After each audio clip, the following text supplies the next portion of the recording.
Today on the Scenic Route podcast, Sarah Berthon and I are gonna lift the curtain and show you how we run our business with a chronic health condition. This is just so important to set realistic expectations while running a business with a chronic illness. And Sarah Berthon offers strategies for maintaining boundaries and well-being, and also how to manage customer expectations. So join us on the Scenic Route podcast.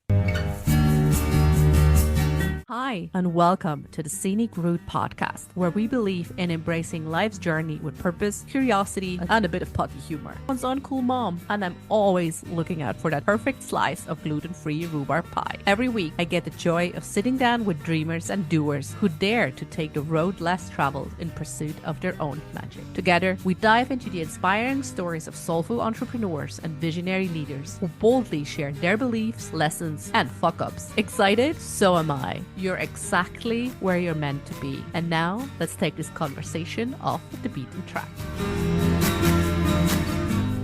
Having set up and run a natural skincare business while living with several chronic illnesses like POTS, Ehlers-Danlos, ME, and chronic migraine, Sarah Berthon quickly realized that she needed to put strategies in place to not only look after her business, but also her health. She realized that there was a need for others to learn the same techniques, and so Excel Against the Odds was born. She offers one-to-one mentoring, workshops, plus a free Facebook group, Entrepreneurs Against the Odds. She shares her techniques and strategies with anyone who runs a business and wants to look after their well-being. She is also a fellow podcaster with Excel Against the Odds, sharing tips, advice, and inspirational stories about running a business while looking after your health. Working with organizations to advise them on better supporting employees with chronic illnesses is her next project. Excel Against the Odds was chosen to be part of the Small Biz 100 in 2021. Sarah, welcome to the Scenic Route podcast. Thank you, Jennifer, and thank you for inviting me on your podcast. Yay, I'm so excited. How are you today? I'm good, thank you. And how are you? Yeah, good. I'm actually, I don't know, it's kind of like one of those days where I'm like, everything is going smooth. So I have to stop my mind from like fault picking, like, where's something wrong? I just have to peel or scratch here until I find something that's wrong. This is like, no. We're going with the 2023 vibe of just like, no, we're going to be chill about this now. That's good. But do you know what I mean? Like, is that kind of like, Yes. Oh, it's kind of like too good to be true or something, like, you know? Yeah, exactly. Sometimes it just feels like things are going too smoothly. Something's going to trip up at some points, but Yeah. it doesn't have to be that way. No, it does not. Absolutely. I 100% agree. So, but before we kind of like go deeper into conversation, Sarah, can you please briefly walk us through your story? Like, give us an idea who you are, how you started with your business, how you got where you're today, like the elevator pitch, the pivotal crossroads. They're always starting with you. Absolutely. But I in my 20s and early 30s, I had a great career as a management consultant, working in IT, traveling around the world, partying, working hard, traveling everywhere, and it was great.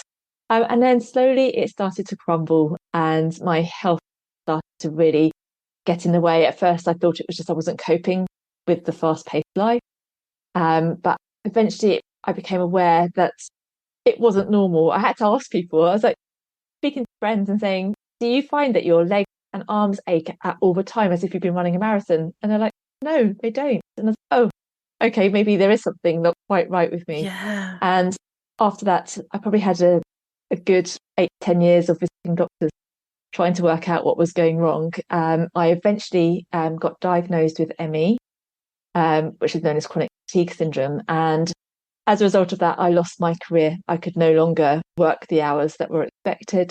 I couldn't travel. And I spent the next 3 months in bed, not being able to really do much at all. I had a family, eventually got back on my feet, got a part-time job. But I always had this urge to do something more. And I started doing my own business. I set up a business making skincare. I made skincare kits, so bath bomb and lip balm kits for children so they could make their own skincare using natural vegan ingredients, all eco-friendly, and started running parties. But I was running a business as I would have worked in my old life. and I went in full throttle. My pivotal moment came the first Christmas after I launched, and I was getting ready for a Christmas fair and putting all my efforts into it. I already had one frozen shoulder, and as a result of it, of all the repetitive movement and pushing myself too hard, I ended up with a second painful, really, really painful shoulder, to the point I couldn't even get myself dressed. I had to go to the hospital in my pajamas to get it checked out because I thought I dislocated my shoulder. I still pushed myself to do the Christmas fair the next day, but completely in pain, lots of medication. And I promised myself that I would not do that again. And so I had to sort of reassess how I was running my business and run it in a way that was chronic illness friendly. I took a look to see if anything was out there, anybody who could support me in my journey, and I couldn't find anybody. So I set about sorting it out myself, and I set up a group for people with chronic illnesses who run their own business, the Entrepreneurs Against the Odds Facebook group. And just having those people in my space just meant that I wasn't alone anymore. People understood what I was going through, and I understood what they were going through. So it was like a mutually supportive group.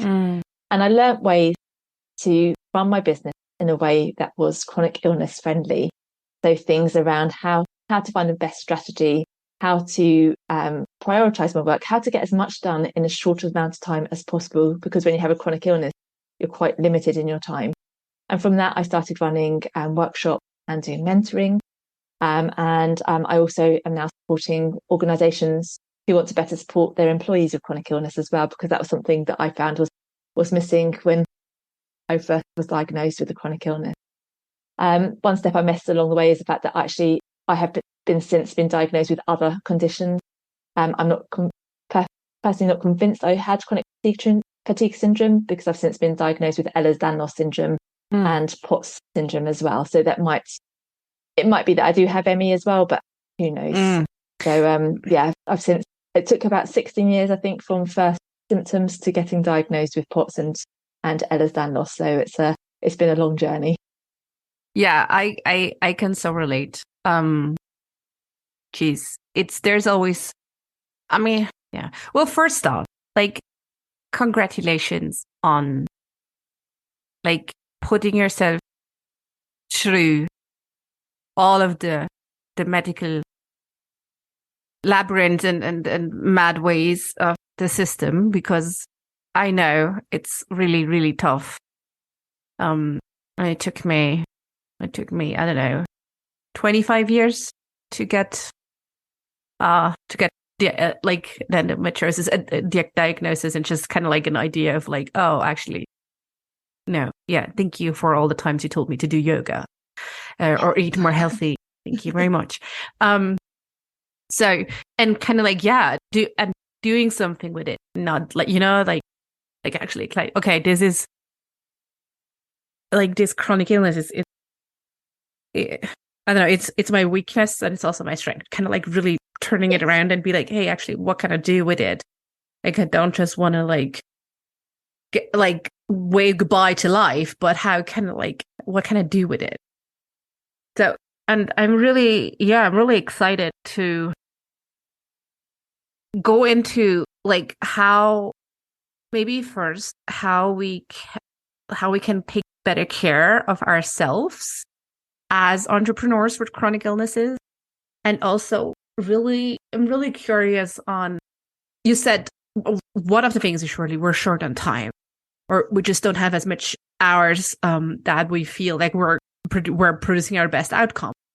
But at the same time, there's like this uncertainty, right? You get up in the morning and you're like, it's not a good day today.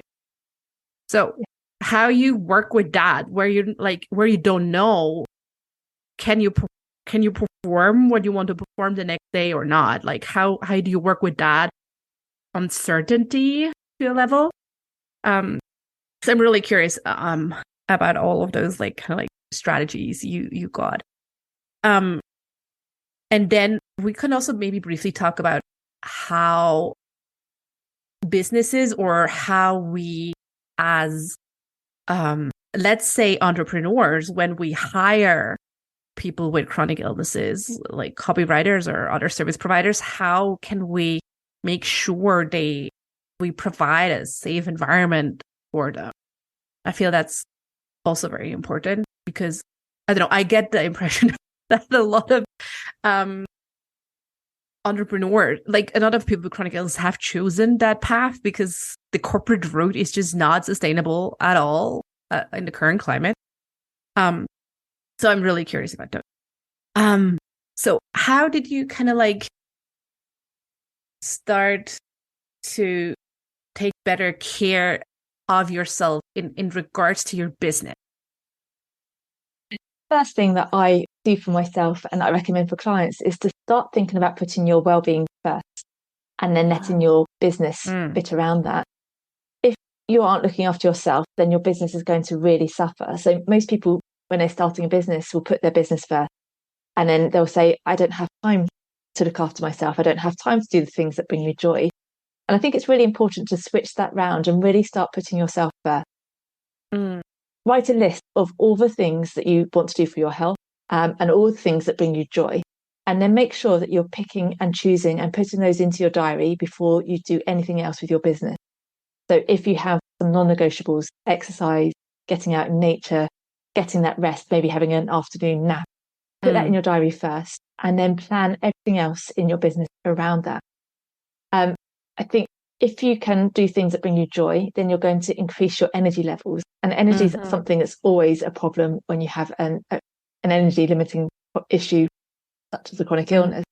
So if you can find ways to raise your energy, if you can find ways to make yourself smile in the morning, drink a cup of tea outside or have a chat with a best friend, that can raise your energy levels and that can then really help. So it's about putting yourself first and not feeling guilty for that. I think so many of us, particularly women, I think you're we feel raising guilty a good point about putting ourselves first. And yet everybody else around us will benefit if we do that as well. So our families, our children, our friends will benefit if we start prioritizing our own well-being.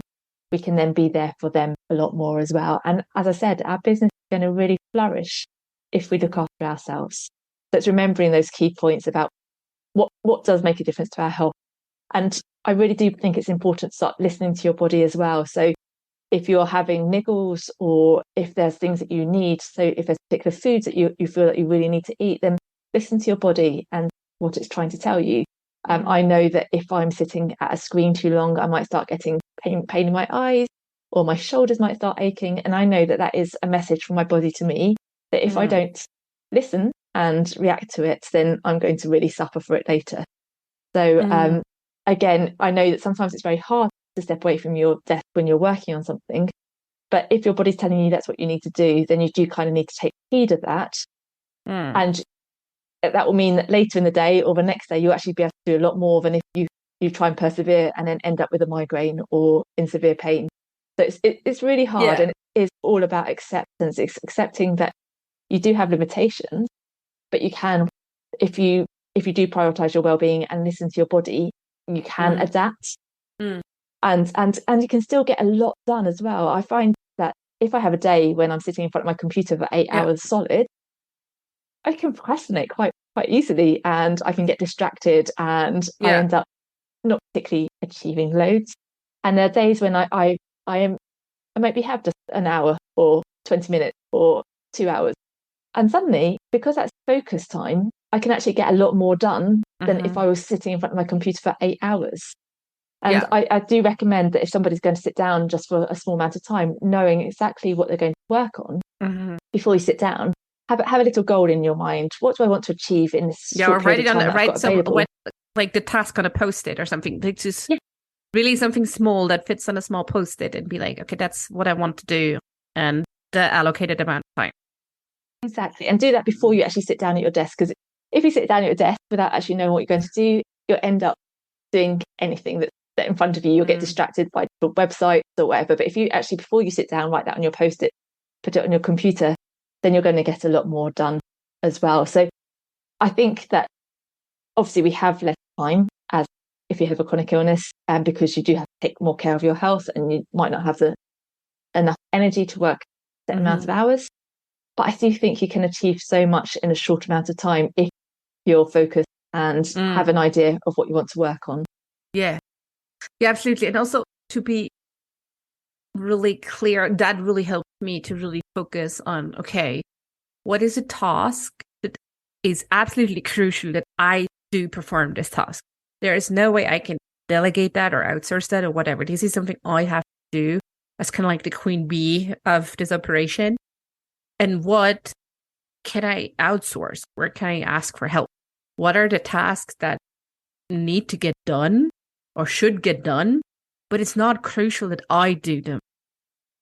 And then either find, like, get help, like hire someone, or realize, okay, this is just not getting done today.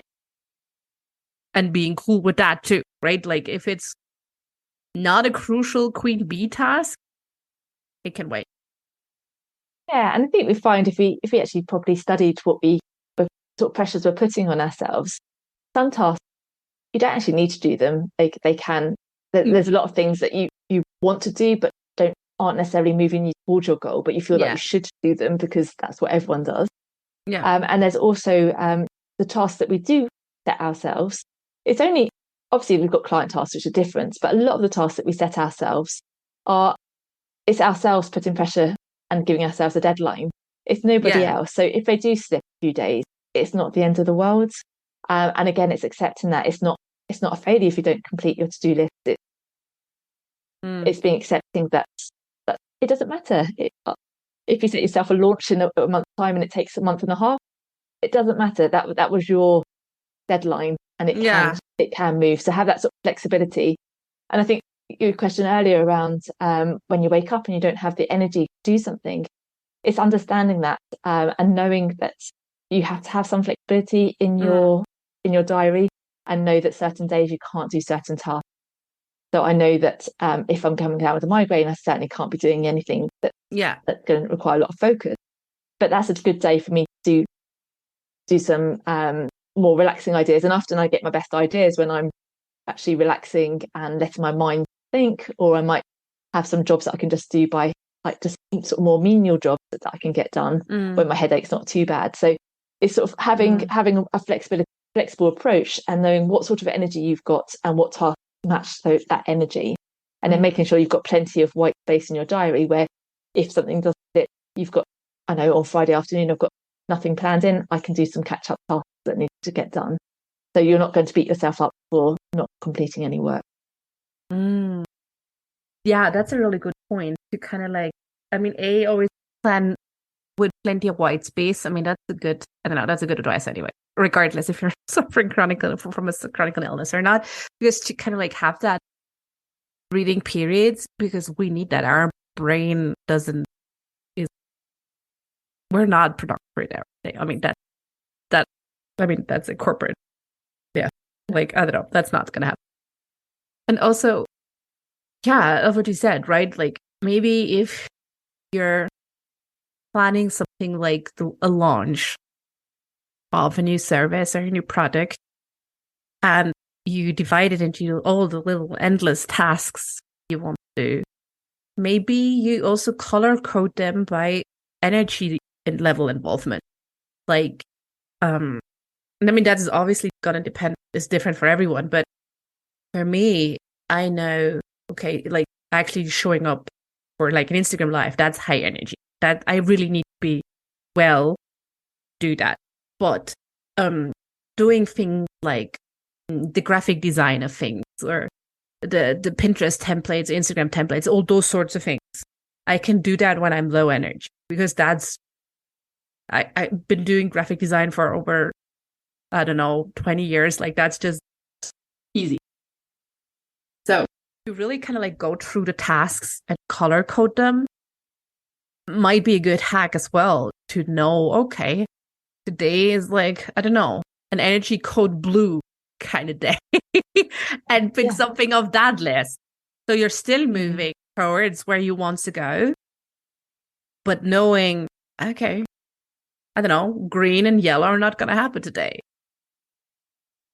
Yeah, and I think as well, sometimes you have courage. Generally, if you're feeling well, you might have courage to contact people And on other days, you just want to be a bit more introverted. And that's a different type of energy as well. You want to just do more reading and studying. So I think trying to understand your energy levels and maybe track them. And then, as you say, apply that to your to-do list using different colours. That's a brilliant way of approaching your week. That just reminds me, when I have introvert days, I always focus on search engine optimization. Oh yeah, because that's such a great introvert task. Because I don't know, and then go through all tags of my images and like keywords of blog posts and all those sorts of things. Where I just like, okay, I don't have to. I just have to deal with birds today. No people. And TikTok is great for that, isn't it? Yeah, or like bookkeeping or those kind of things where we're just like, no. Yeah, and again, it does require you to know yourself really well, and to know and to be honest with yourself, right? I think that's probably almost the harder part at times, I feel. Yeah, but I think that comes down to acceptance as well, doesn't it? That if you accept that this is your life at the moment, obviously things change, you can get better, you can get worse, you just don't know.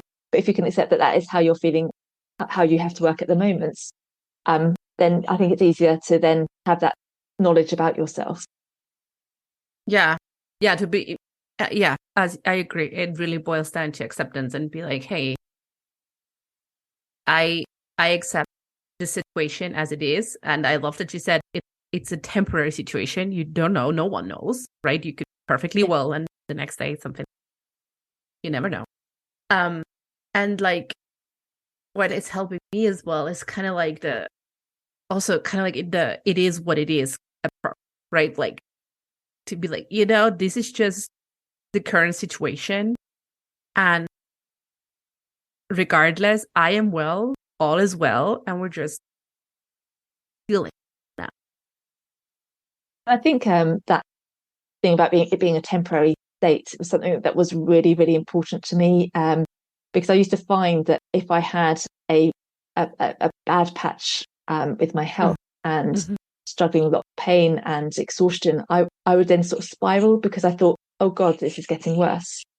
And over time, I came to realize that it was actually temporary blocks of time that I'd have these relapses, and then I'd slowly recover, and then at another point I'd have another relapse.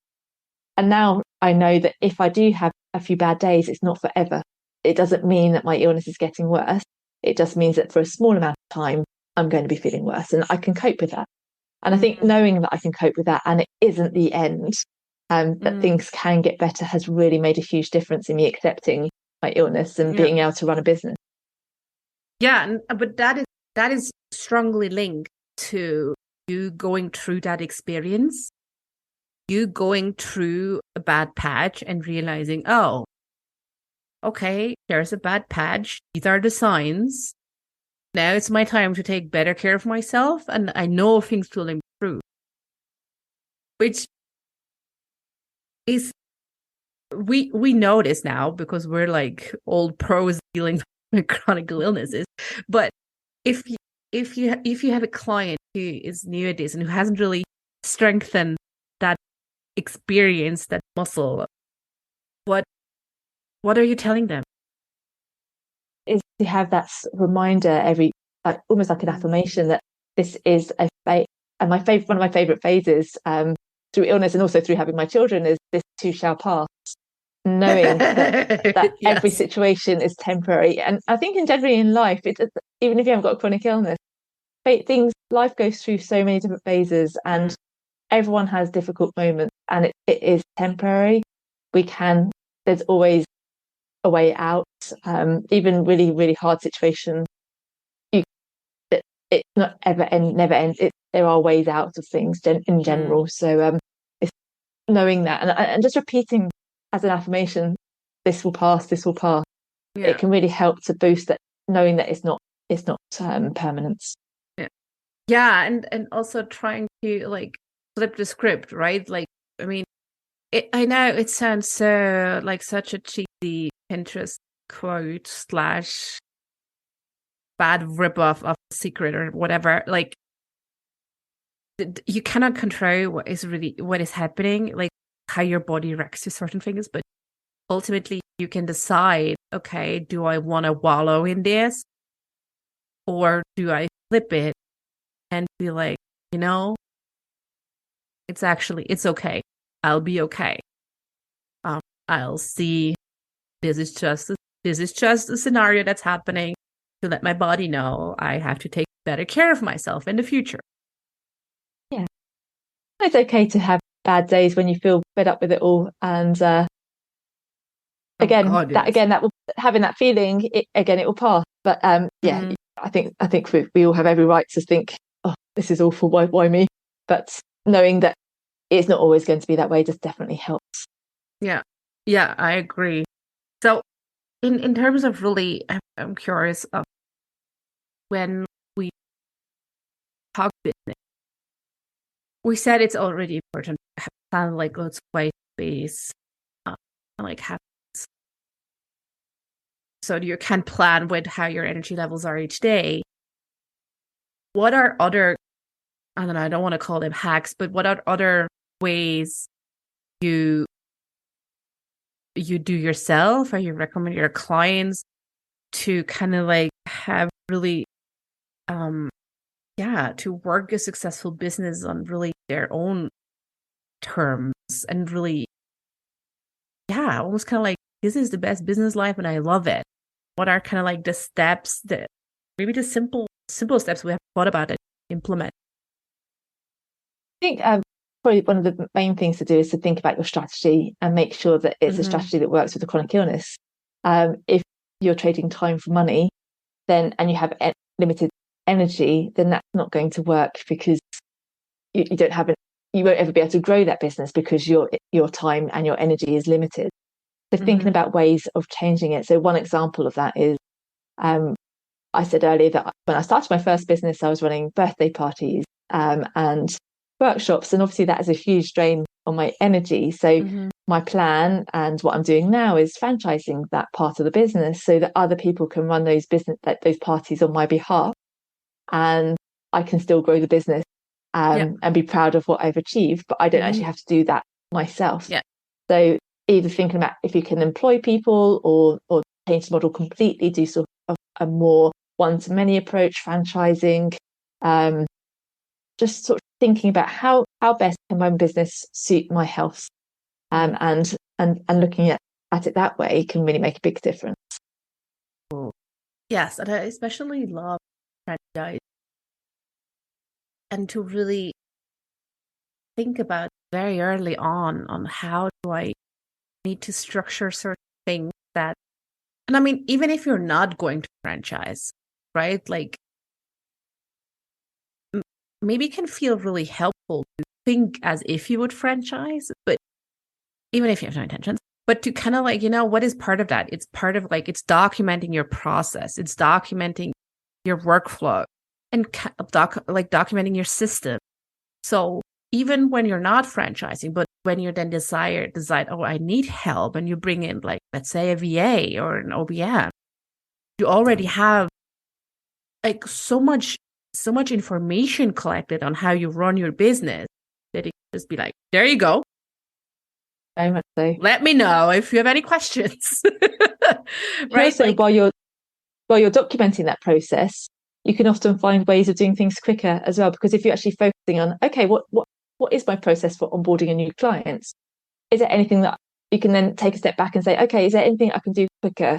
Is there a way of automating part of this process so I don't actually have to be involved in that? And all those, they're often in the processes that we were running without any thought to them, there are lots of energy drain. If you sit back and think about exactly what my processes is, you can get rid of those energy drains and make them a lot more efficient, which is particularly important when you've got chronic illness. Yeah, especially. And I'd say go over those systems once a year, because how it usually happens, right? You start out, you have a couple of clients. You don't need that many systems because I can take care of onboarding a new client a month, 2 new clients a month, whatever. But there will be a time where like, this is, nope, not going to happen. So the earlier you start documenting all of that and do a yearly like review or audit of all those things, I'd say the better, because you're realizing, as I said, okay, where are kind of like my energy drainers? What, like, which plugs do I have to pull, or where do I like, energy drain? Oops. Yeah, very much so. And I think if you can, even when you have just got one or two clients, if you can think of a way that you would do that in the future. So imagine that you are suddenly growing and you need to adapt. Because actually, once you get to that point where you are growing and you've got all these clients, it's very hard to then take that step back to put those systems in place. And also, so, it's probably happening really fast. You will not really have the proper time to implement systems with a clear head, because you'll just be like, oh, chasing off it. Yeah, absolutely. I mean, looking back, I do not regret bringing on an accountant very early on, and automate as much as possible super early on. And everything, like, just not sending out the email personally. Definitely, it makes such a difference, and it can take. I know a lot of people a lot of my clients say they don't have enough time to do these things, but often if you spend an hour setting up your email automations now, then over the next, even within a week or two, it's going to have paid back that time. So I often talk to my clients about setting things up that your future self will thank you for. And it's thinking about yourself in the future. What are you going to say today? Thank you for doing that. It's made my life so much easier. Yeah, that's a beautiful question to really ask yourself. Okay, what would be my future business self be super thankful for today? Took the time now to set up. But it's always with those kinds of things, right? Like, there seem like a lot at the beginning, but when you look at them over time, they're like, why haven't you started sooner? Yeah. Right? It's I mean, that's always kind of like where I have the conversation with people about branding, for example.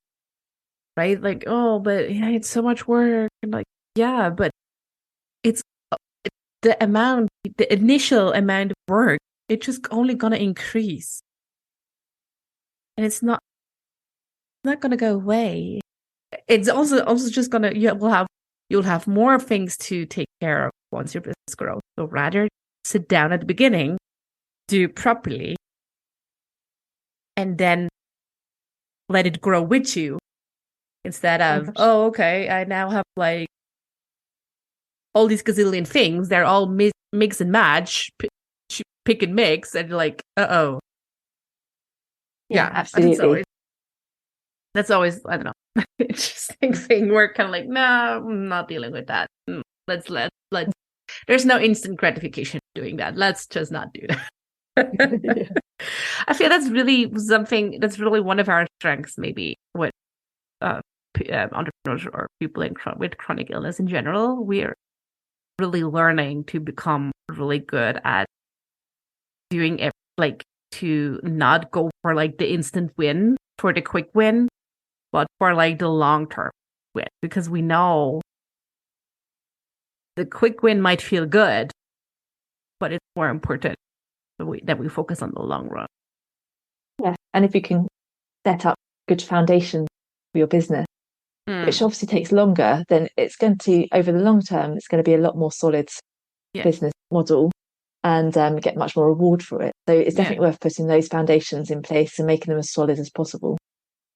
So we talked about, in general, you mentioned like the general business model. Yes, I agree. And we like talked about systems, processes, like automatizations. What would you say are also part of like the foundations you've mentioned that it's best to take early on in your business? I think it's worth early on thinking about your boundaries and about what you are willing to do. So think about what you want from life. What do you want from your business? Are you doing your business to give you some freedom of time? And if that's the case, what does that look like? Are you looking to have evenings off? Are you going to work evenings and take the day off if that's when you feel better at working? And sort of really take that time to work out what you want your business to look like. Because again, that will affect your business model as well. Knowing what days you're working, how many hours you want to work.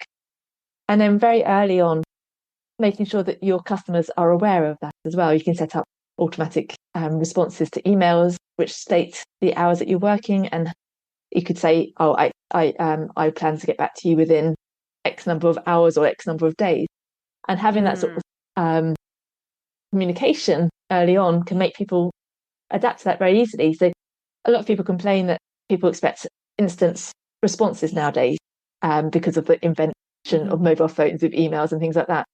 But I found that if you tell people and set their expectations, they don't expect you to respond immediately. They know that these are the hours that you work, the days that you work, and that you will respond as soon as you get back to the office. And setting that expectation early on can make a big difference. But you have to do it for yourself as well. You have to say, if you're telling customers that I'm only responding during these hours, and they send something quite inconsequential out of hours, then don't respond to that immediately, because then you're setting their expectations that you will respond straight away. So it's being quite strict with yourself to a certain extent, and your client. Yeah. Oh, I love both points. Oh, and yes, boundaries surely work both ways, right? Like, I mean, if you're getting in a client out of office hours and you respond immediately, you're setting a precedent. So next time the client will expect you to respond anyway, right? Immediately, although you maybe said something else before. And the other point, expectation management, that is, I've also found that to be so crucial.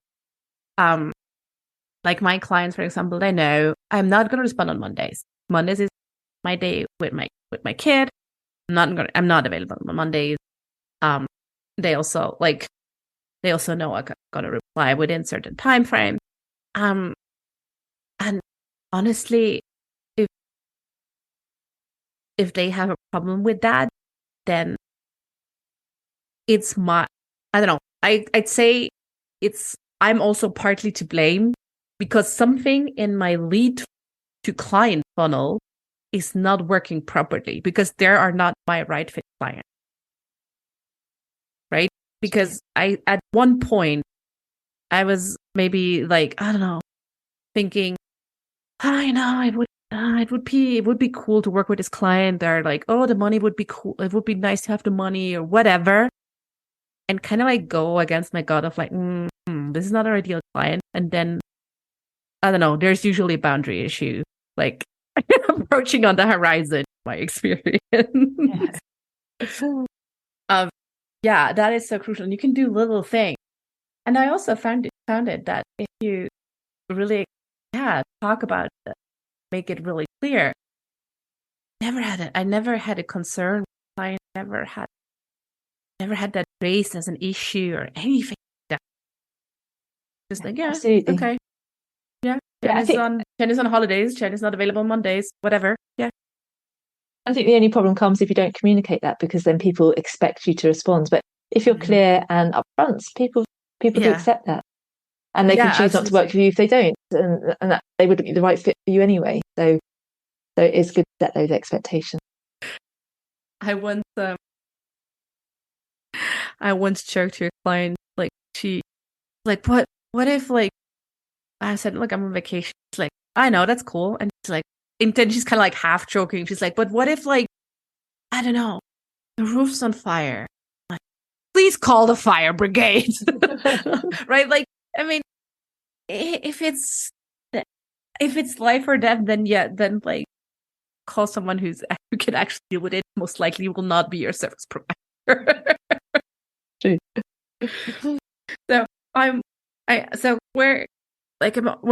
curious. So we've talked about like the foundations and little things you can do, and that it's a lot to do also with mindset and how you approach boundaries. And what is kind of like I mean, we always I don't know. I've never met a service provider who has like who has no issue with boundaries, especially when it kind of like comes to the over delivering bit, where you're like, yeah, sure, I can look at that, or yeah, sure, we can do another like video call or whatever. How are you handling that? Yeah, I think I'm probably on the side of over delivering as well. But I think I'm okay with that, in terms of, I think that's my personality anyway, in that I kind of often want us to do that extra step. So I think as long as you aren't pushing yourself too hard and it is leading you towards your goals. I think that the difficulty is if it's taking you away from your goals, and you're saying yes to something that's not actually part of your plan. I think that's really important to avoid that when you have a chronic illness. And I think often we get distracted by shiny objects and different offers and things like that. And it's really important, particularly when you have a chronic illness, to know where you're heading and make sure that everything you're saying yes to is taking you in that direction. Yeah, so we're circling back to be really, really clear why you're in business for. What is your goal? What do you want to achieve? Is it more time with your family? Is it take care of loved one? What is it to and then really be clear on and also on your values, on the way how you're achieving what you're set out to achieve. Yeah, I love that. And again, and then accepting that and being those are really kind of like the bits to it. Ooh, and learning to say no as well to things that aren't taking you where you want them to be going. Yeah, which is general advice. If you know this is hard not... sometimes as well, isn't it? Oh God, yes. But I'm always kind of like looking at it. Okay, what if I say yes to that? Because if maybe this is hard when you're starting out in your business, but at a certain time when you've been in the game for a year or two, you have a pretty high predictability rate of how this is going to play out. And then you're like, okay, no.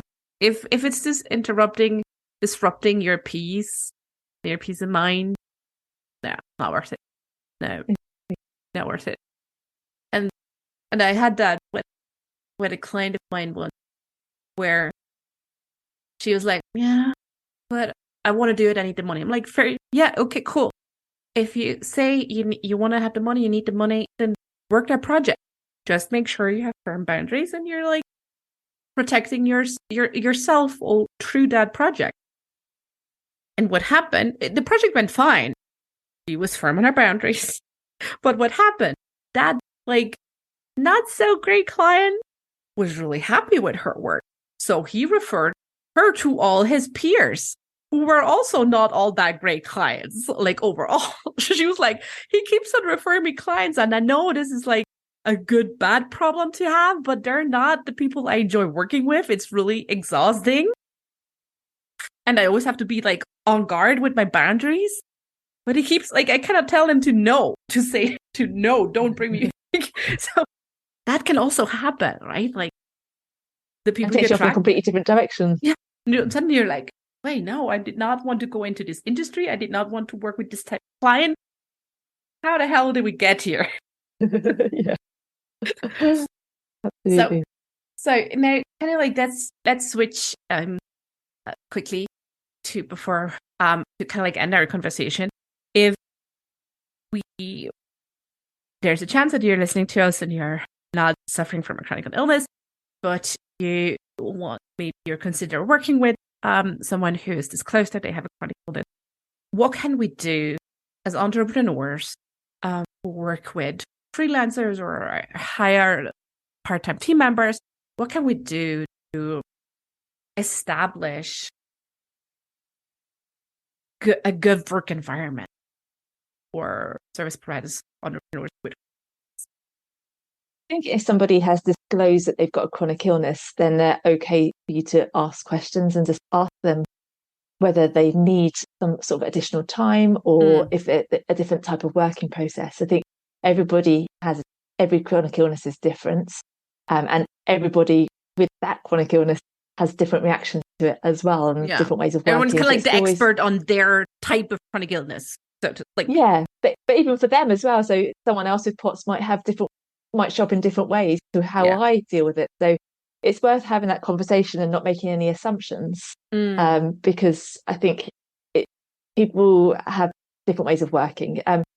But it's good to have flexibility if you're working with somebody with a chronic illness, because there are days when people, as you said earlier, that you just get up and you can't really do much because the pain is too much, or the brain fog is too heavy, or the exhaustion is too bad. So having flexibility and setting longer lead times is a good way. So if you are asking somebody to do piecemeal work for you, just understand that maybe they might have longer lead times to deliver it, and not put pressure on them to deliver it sooner than what they've offered. Mm-hmm. So understanding that if they've given you a deadline, that there's a reason for that, and you trying to bring that forward isn't going to help anybody, because they might not be able to do such a good piece of work if you're trying to put pressure on them to deliver it quicker than they want to.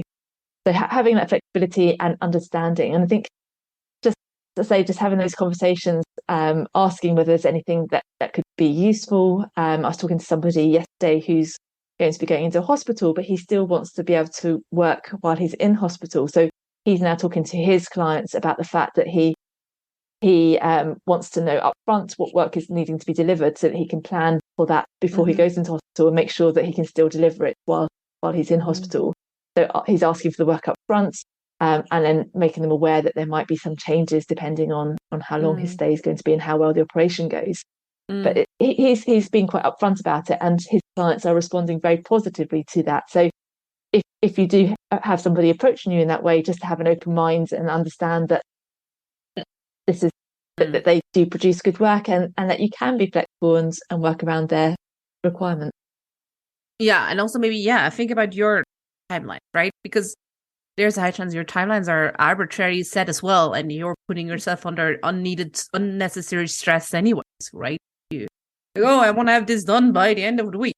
Well, what is really going to happen if that's not the case, right? Like, often we're just having this we're just fixated on a timeline that is not in our best interest. And yes, exactly. Absolutely. We're like our own worst nightmare. So yeah, those are all absolute points. And to really, like, be transparent, be open, don't shy away from the conversation. Just be curious and see, like, I don't know, maybe also, let's say if you're looking for different service providers, actually say, okay, I'm going to give someone a chance and just see how it goes. Right? And knowing that, especially now, what we said before, the current corporate climate is not, in most companies, not very much in favor of chronic illness. So for some of them, their livelihood totally depends on their self-employment, on their entrepreneurship, and really say, okay, I'm gonna give this person a try. Their knowledge seems impeccable. They seem really cool to talk to. Let's go. I think people with chronic illness also develop strengths as a result of their illnesses as well. Yes. So we have to learn how to adapt very quickly to changing situations, and how to make the best out of a situation as well. And those are brilliant skills to bring into a business, and determination and resilience and all those sorts of things are absolutely brilliant for anybody else's business as well. So they might have the knowledge, but they've also developed these additional skills as well. Yeah, absolutely. That is so true. So to kind of like end our beautiful conversation, thank you so much, Sarah. You brought us, anyone who's listening, brought a little gift for us. It's a free masterclass. Do you want to tell us something about it? Yeah, I have created a masterclass called the 6 Secrets to Running a Chronic Illness Friendly Business. And it talks you through the different areas that you need to focus on if you want to make your business a success when you're living with a chronic illness. So looking at things like your mental health, your physical health, your productivity, and your planning. So a lot of the things that we've discussed today, but we've delved into it a bit more detail. So it's definitely worth a watch. Perfect. I'm going to link it in the show notes. Thank you so much for that. Thank you. So where can people find you online, Sarah, if they decide they want to know more about you?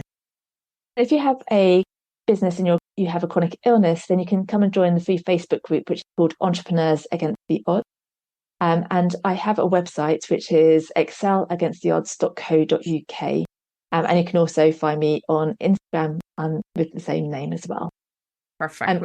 We're going to link all those. Brilliant. Thank you.